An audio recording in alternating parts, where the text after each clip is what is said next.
जय श्री कृष्ण दोस्तों। आज की वीडियो में आप लोग सुनेंगे पुरुषोत्तम मास में सुनी जाने वाली 5 कहानियां जो कि पुरुषोत्तम मास के महात्मा के साथ में सुनी जाती है। बहुत ही सुंदर कहानियां हैं। देखिए, पुरुषोत्तम मास में रोज नियम से पुरुषोत्तम मास महात्मा के साथ इन कहानियों को सुने। इन्हें सुनने मात्र से हमें कृष्ण कृपा और भक्ति मिलती है। आज की वीडियो में गणेश जी की कहानी, पुरुषोत्तम मास स्नान की कहानी, पुरुषोत्तम मास में पीपल सींचने की कहानी, तुलसी सींचने की कहानी आदि सुनाऊंगी। रोज पूजा के बाद पुरुषोत्तम मास में एक महात्मा अध्याय जरूर से सुने। उसके बाद ये 5 कहानियां सुने। हाथ में पुष्प, तिल, चावल, दक्षिणा रख करके जयकारा लगाते हुए हमें ये कहानियां सुननी है। बोलो लक्ष्मी नारायण भगवान की जय। पुरुषोत्तम मास में ठाकुर जी की जय। तो चलिए कहानी को शुरू करते हैं। एक नगर में एक राजा रहता था जिसकी 2 रानियां थी।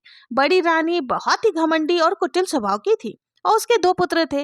इसके विपरीत छोटी रानी बड़ी विनम्र और दयालु थी।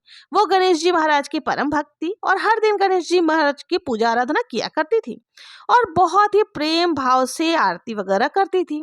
उसकी जिंदगी का एक सबसे बड़ा दुख था कि उसके कोई संतान नहीं थी। बड़ी रानी चिढ़ और जलन के कारण छोटी रानी को पसंद नहीं करती थी और राजा को रोज छोटी रानी के पास जाना बर्दाश्त नहीं होता था। एक बार राजा तीर्थ स्थल पर जाने लगा तो बड़ी रानी से बोला कि आप भी मेरे साथ चलो, पर बड़ी रानी ने जाने से मना कर दिया और बोली आप अकेले चले जाइए, हम दोनों मिलकर राज्य का कामकाज देख लेंगे। राजा ने बड़ी रानी से पूछा आपको वहां मेले में क्या चाहिए? तो बड़ी रानी ने कहा कपड़े, गहने, बच्चों के खिलौने आदि ले आना और बहुत सारी चीजें राजा को बता दी।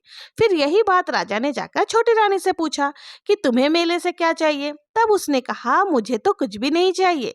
राजा तीर्थ स्थल के लिए निकल गए। रास्ते में राजा सोचते हुए जा रहे थे कि छोटी रानी अपने लिए कभी कुछ नहीं मांगती, तो क्यों ना उनके लिए वहां से गणेश भगवान जी की प्रतिमा ही ले जाऊं, क्योंकि वो गणेश जी की बहुत ही बड़ी भक्त है। और राजा ने ऐसा ही किया। छोटी रानी के लिए एक सुंदर सा गणेश जी भगवान की प्रतिमा ले ली। घर आकर बड़ी रानी को राजा ने उसका सामान दे दिया और छोटी रानी को वो मूर्ति दे दी। छोटी रानी गणेश भगवान जी की मूर्ति लेकर बहुत ज्यादा प्रसन्न हुई। उसने वो मूर्ति पूजा में स्थापित कर दी। मूर्ति के महल में स्थापित होते ही राजा को शुभ समाचार मिलने लगे। पड़ोसी देश से बहुत दिनों से चल रही लड़ाई में राजा की विजय प्राप्त हुई। राजा को समाचार मिला कि राज्य में पानी की समस्या समाप्त हो गई है। सारे जलाशय, कुएं, तालाब आदि अपने आप ही स्वतः ही जल से भर गए थे। इस साल की फसल भी बहुत ही अच्छी हुई। इस महीने के बाद ही छोटी रानी के गर्भ भी ठहर गया। राजा बहुत खुश था। जब बड़ी रानी को यह बात का पता चला कि छोटी रानी गर्भवती है तो वो बेचैन हो गई। वो नहीं चाहती थी कि छोटी रानी को कभी भी औलाद हो। बड़ी रानी सोचने लगी कि जब से ये गणेश जी भगवान की प्रतिमा यहाँ स्थापित हुई है तब से इसके साथ सब कुछ अच्छा ही अच्छा हो रहा है। उसने अपने दासियों को मूर्ति चुराने को कहा। दासियां बड़ी रानी की आज्ञा मानकर मूर्ति चुरा ली। बड़ी रानी ने वो मूर्ति पास की ही कुएं में गिरा दिया। रातों रात उस जगह पर पेड़ उगाया। उस पेड़ पर एक ही फूल खिला था और वो भी सोने का था। सुबह हुई तो सब लोग उस पेड़ को देखकर आश्चर्यचकित थे, क्योंकि एक दिन पहले तो वहां कुछ भी नहीं था और उस पर सोने का फूल देखकर सबके मन में लालच भी आ रहा था। सभी ने उस फूल को तोड़ने की बहुत कोशिश की, किंतु फूल किसी के हाथ नहीं पहुंचा। जब राजा को इस बात की खबर लगी तो वो भी बड़ी रानी के साथ वहां पर आए, पर फूल को वो भी ना छू पाई। फिर छोटी रानी को वहां बुलाया गया। छोटी रानी आई और फूल के नीचे अपना आंचल फैला के खड़ी हो गई। तभी फूल पेड़ से गिरकर उसकी झोली में आ गया। राजा ने जब मूर्ति को देखा तो उसे बड़ा आश्चर्य हुआ, क्योंकि ये तो वही प्रतिमा थी जो तीर्थ स्थल से लेकर आया था। राजा ने पूछा ये मूर्ति यहाँ कैसे आई? छोटी रानी बोली मुझे इस विषय में कुछ भी नहीं पता, मैं तो कल से ही इस प्रतिमा को ढूंढ रही हूँ। तब प्रतिमा से आवाज आई कि जिसने भी ये काम किया है वो खुद ही सारी बात बता दे। पर बड़ी रानी शर्म और डर के कारण कुछ बोल ना पाई। तभी कुएं में पानी में सभी को एक दृश्य दिखाई दिया, जब बड़ी रानी दासियों को मूर्ति चुराने के लिए कह रही थी और दासी के मूर्ति लेने के बाद रानी ने मूर्ति को खुद अपने हाथों से कुएं में फेंक दिया था। राजा को बहुत ज्यादा क्रोध आया। उसने दंड स्वरूप रानी को नगर से बाहर निकाल दिया और पुराने नगर में ठहरा दिया और गणेश भगवान जी की महिमा देखकर गणेश भगवान का एक भव्य मंदिर वहां पर बनवाया। वहां पर गणेश भगवान जी की प्रतिमा को पूरे विधि विधान से स्थापित किया गया। 9 महीने के बाद छोटी रानी के पुत्र की प्राप्ति हुई।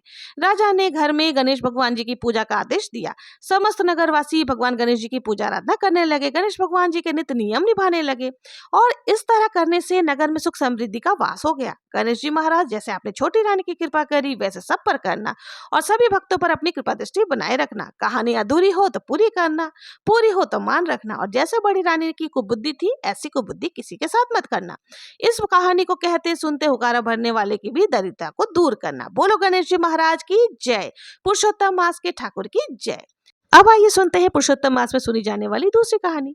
बहुत समय पहले की बात है, किसी गांव में एक पति पत्नी रहते थे। वो बहुत ज्यादा गरीब थे, लकड़ी बेचकर अपना पेट भरते थे।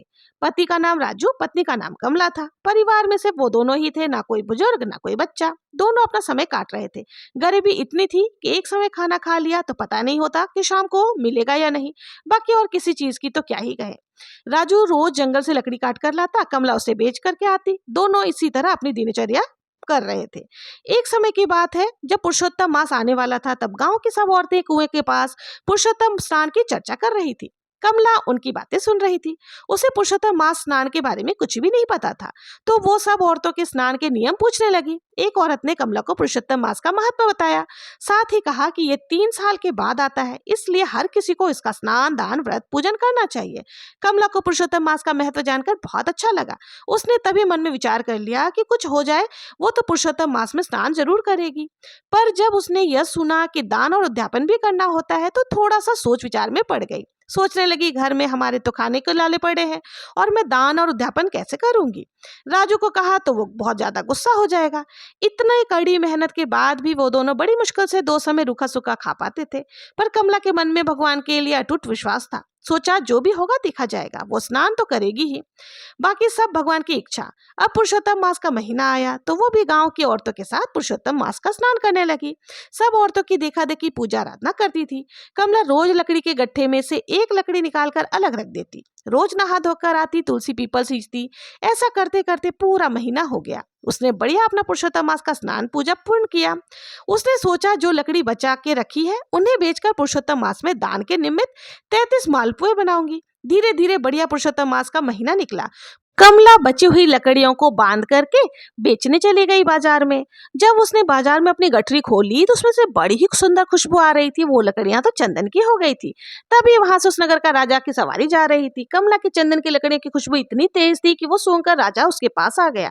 उसने लकड़ियां देखी और बोला, इन लकड़ियों का क्या भाव है। कमला को क्या पता कि ये तो चंदन की लकड़ी हो गई है और ये बहुत ज्यादा महंगी होती है। वो बोली, हुक्म, आप जो दो दोगे मैं वही ले लूंगी। मैं पुरुषोत्तम मास का स्नान कर रही हूँ और मुझे उद्यापन के लिए 33 मालपुए दान करने हैं और 5 ब्राह्मण जिमाने हैं। हो सके तो इतना दान आप दे दो जिससे कि मैं 5 ब्राह्मणों को अच्छी तरह जिमा सकूं। वो राजा बहुत लालची, कंजूस और दुष्ट था। उसे पता था कि लकड़ियां बहुत शुद्ध और बहुत ज्यादा महंगी है। फिर भी वो लालच में आकर कहा अपने नौकरों से 5 ब्राह्मण जिमाने जितना अन्न और साथ ही सीधा दे करके भेज दिया। ये सामान देखकर कमला को बड़ी खुशी हुई। पुरुषोत्तम मास का अमावस्या आया। उसने स्नान किया, मालपुए और बढ़िया बढ़िया खाना बनाया। पर खाना इतना ही था कि वो सिर्फ 5 ब्राह्मण ही जीम सके। मालपुए भी बड़ी मुश्किल से 33 बने, एक्स्ट्रा बिल्कुल नहीं बने। राजू के मन में विचार था कि कभी हमने इतना अच्छा खाना नहीं खाया, इसलिए खुद ही खा ले। पर कमला नहीं मानी। उसने ब्राह्मणों को बुलाया, जिमाया, दक्षिणा के साथ मालपुओं का दान किया। तो सभी ब्राह्मण बहुत ज्यादा खुश हुए और उसे आशीर्वाद दिया। भगवान की कृपा से सभी झोपड़ी जो उसकी थी वो महल में परिवर्तित हो गई। चौके में 36 तरह के पकवान बन गए और दोनों कमला और राजू भगवान की कृपा से बड़े खुश हुए। भगवान की कृपा से अब उन्हें कभी भी किसी भी चीज की कोई कमी नहीं रही। पुरुषोत्तम मास के भगवान जैसे कमला का स्नान पूर्ण कराया, ऐसे ही इस कहानी को कहते सुनते हुकारा भरने वाले की भी स्नान को पूर्ण कराना। आपकी कृपा दृष्टि और आशीर्वाद सब पर बनाए रखना। बोलो लक्ष्मी नारायण भगवान जी की जय। पुरुषोत्तम मास के ठाकुर जी की जय। अब आइए सुनते हैं तीसरी कहानी। बहुत समय पहले की बात है, किसी गांव में एक बुढ़िया माई अपने इकलौते पोते के साथ रहती थी। उस बूढ़ी माई के बेटे बहू बहुत समय पहले ही देहांत हो गया था। बूढ़ी माई लोगों के घर में काम करती ताकि अपने पोते और अपने लिए खाना पीना जुटा सके। बूढ़ी माई बहुत भागवत भक्त थी। भगवान विष्णु के अनन्य भक्त हर साल कार्तिक, वैशाख और माघ में स्नान आदि करती थी। जब पुरुषोत्तम मास या अधिक मास आता तब वो स्नान व्रत के साथ प्रतिदिन 33 चीजों का दान करती। तुलसी पूजा, पीपल सींचना, सूर्यदेव को जल अर्पण करना, दीप दान करना, परिक्रमा सब कुछ करती थी। बुढ़िया माई का नियम था पूरे पुरुषोत्तम मास में वो भगवान विष्णु के निमित्त प्रतिदिन 33 चीजों का दान जरूर ही करती थी। जब से बेटा बहू गए थे वो अपनी हर प्रार्थना में अपने पोते के लिए ही सब कुछ मांगती थी। भगवान विष्णु की कृपा से जिंदगी बढ़िया चल रही थी। किसी चीज की कोई कमी नहीं थी। एक समय बूढ़ी माई ने सोचा कि अब मेरा पोता बड़ा हो गया है, काम भी करने लगा है, अब उसकी शादी करनी चाहिए। उसने अपने मन की बात पोते से कही तो पोता बोला, अम्मा तू सब काम छोड़ दे और आराम कर, मैं शादी करूंगा। बुढ़िया माई मान गई। उस बुढ़िया ने अपने पोते की शादी की। अब बुढ़िया की बहू आ गई। बहू बड़ी अच्छी थी और शुरू में तो सब कुछ ठीक रहा, फिर धीरे धीरे बहू को बुढ़िया से परेशानी होने लगी। वो बूढ़ी अम्मा के हर काम में टांग अड़ाती, उसे अच्छे से पूजा पाठ भी नहीं करने देती थी, दान करने के लिए बिल्कुल भी मना कर दिया था। सब चीजों का हिसाब किताब खुद रखती। बूढ़ी अम्मा के पास 1 रुपया भी नहीं छोड़ती। बहू के आने के 2 साल बाद पुरुषोत्तम मास का महीना आया। अब पुरुषोत्तम मास आ रहा था, इसी से बुढ़िया अम्मा को तो चिंता होने लगी कि मैं क्या करूंगी, कैसे करूंगी। पुरुषोत्तम मास में उनका जो नियम था वो रोज दान करने का। बूढ़ी माई चिंता में सूखने लगी, पर किसी को कुछ कह ना सकती थी। बस भगवान को कहती, अपनी शरण में ले लो, अपनी शरण में ले लो। एक समय बूढ़ी माई के घर एक साधु बाबा आए और खाना मांगा। बूढ़ी माई उस समय स्वयं खाना खाने बैठ रही थी। वो उठी और अपना खाना उस साधु बाबा को दे दिया।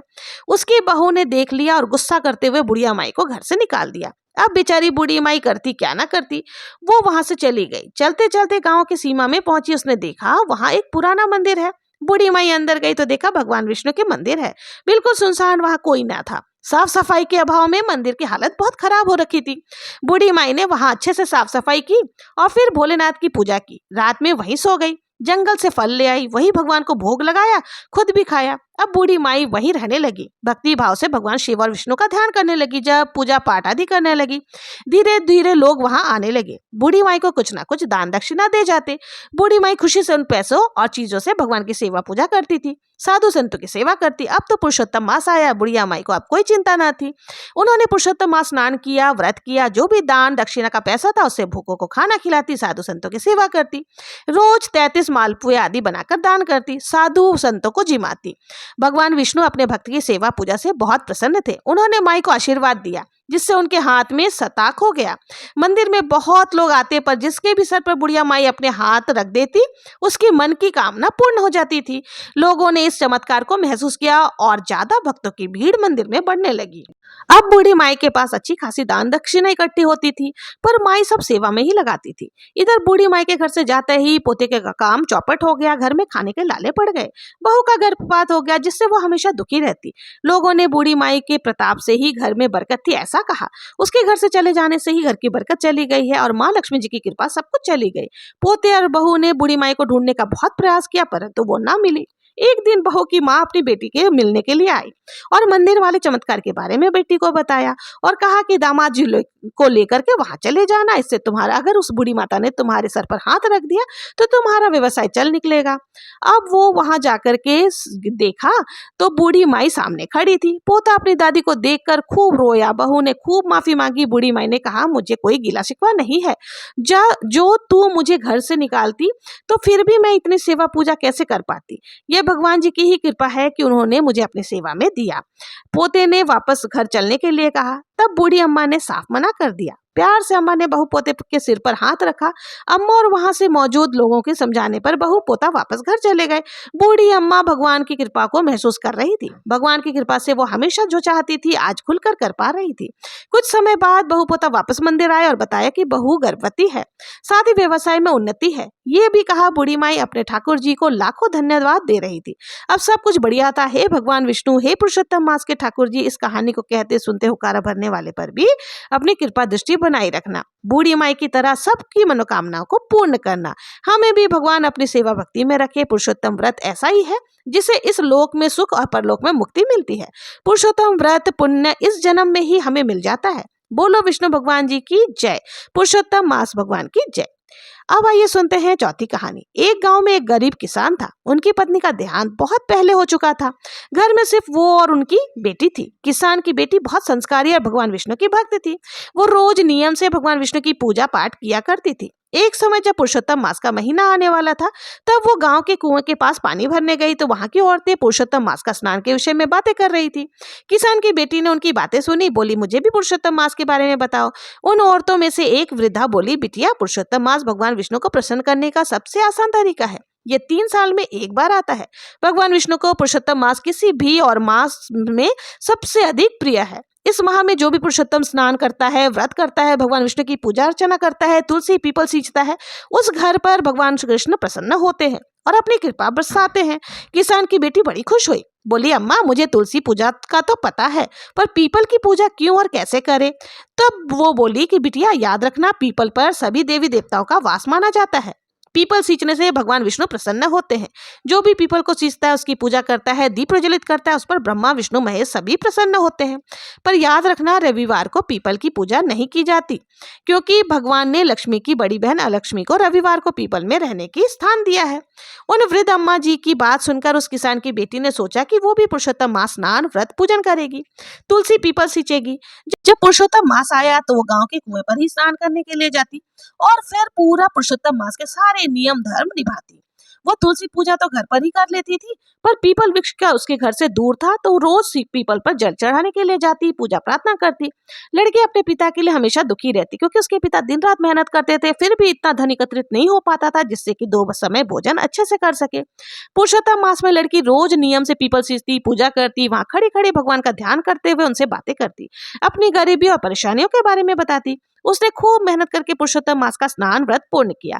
उसके व्रत से भगवान खुश थे। पुरुषोत्तम मास में कृष्ण पक्ष की एक कमला एकादशी पर सुबह सुबह जब वो लड़की पीपल सींचने गई तो उसमें से एक लड़की बाहर आई और बोली, मैं लक्ष्मी हूँ, मैं रोज तुम्हारी बातें सुनती हूँ और अब मैं तुम्हारी सखी बनना चाहती हूँ। किसान की बेटी बोली, अपने पिता से पूछ करके बताऊंगी। लक्ष्मी जी ने कहा, ठीक है, कल मुझे बता देना। अब वो लड़की घर गई और अपने पिता को सारी बात बताई। उसके पिता भगवान के भक्त थे। उन्हें पता था कि पीपल के पेड़ में भगवान विष्णु का निवास होता है और जहाँ भगवान विष्णु होते हैं वहाँ माता लक्ष्मी जरूर होती है। उन्होंने अपनी बेटी से कहा, माँ लक्ष्मी तुम्हारी भक्ति से प्रसन्न है और तुम्हें अपनी सखी बनाना चाहती है, तो इससे अच्छी बात और क्या हो सकती है। अगले दिन द्वादशी पर जब लड़की पीपल सींच रही थी तब माँ लक्ष्मी उसके सामने आई।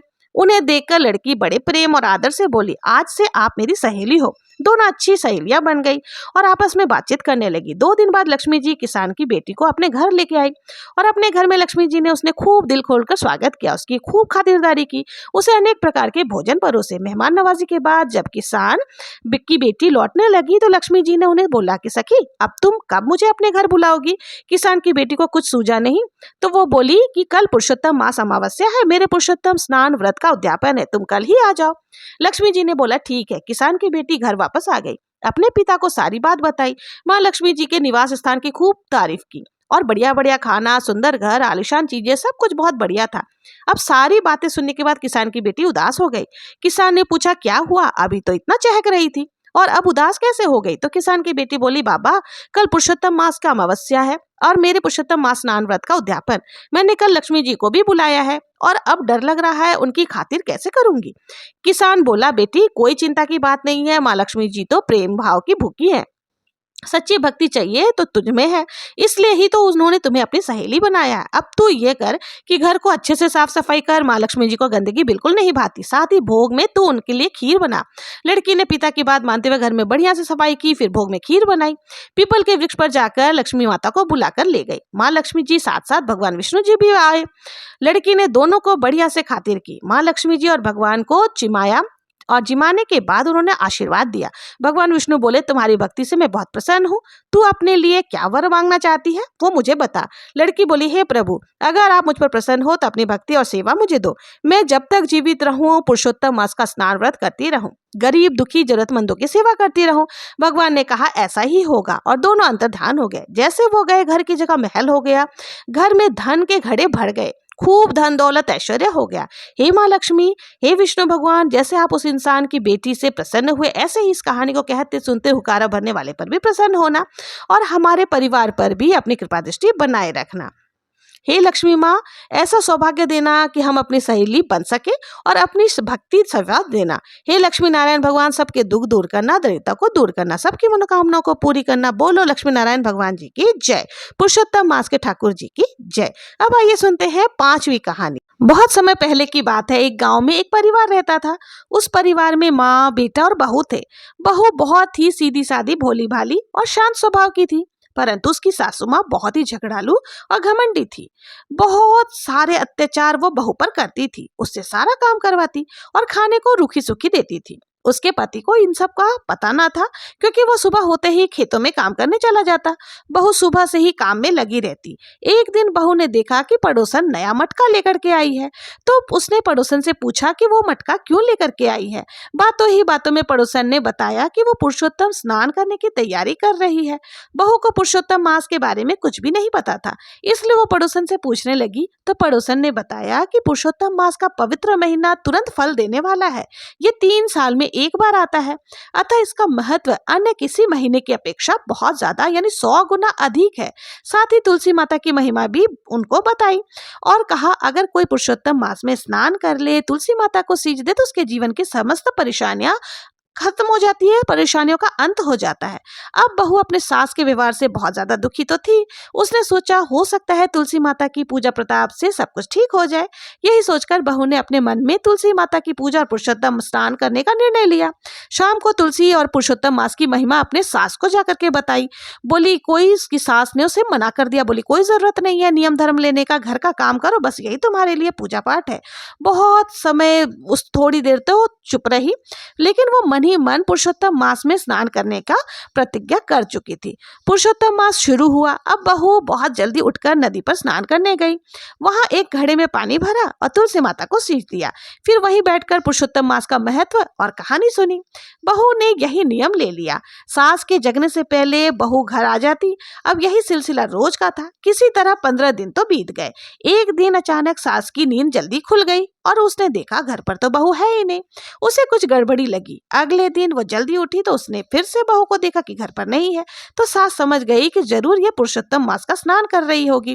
अब सास सोचने लगी कि बहू का नित्य नियम कैसे छुड़ाया जाए। अगले दिन सास ने उसका मटका ही बदल दिया। पक्के मटके की जगह कच्ची मिट्टी का मटका रख दिया। सुबह अंधेरे में बहू कच्चे मिट्टी का ही मटका लेकर नदी में स्नान करने गई।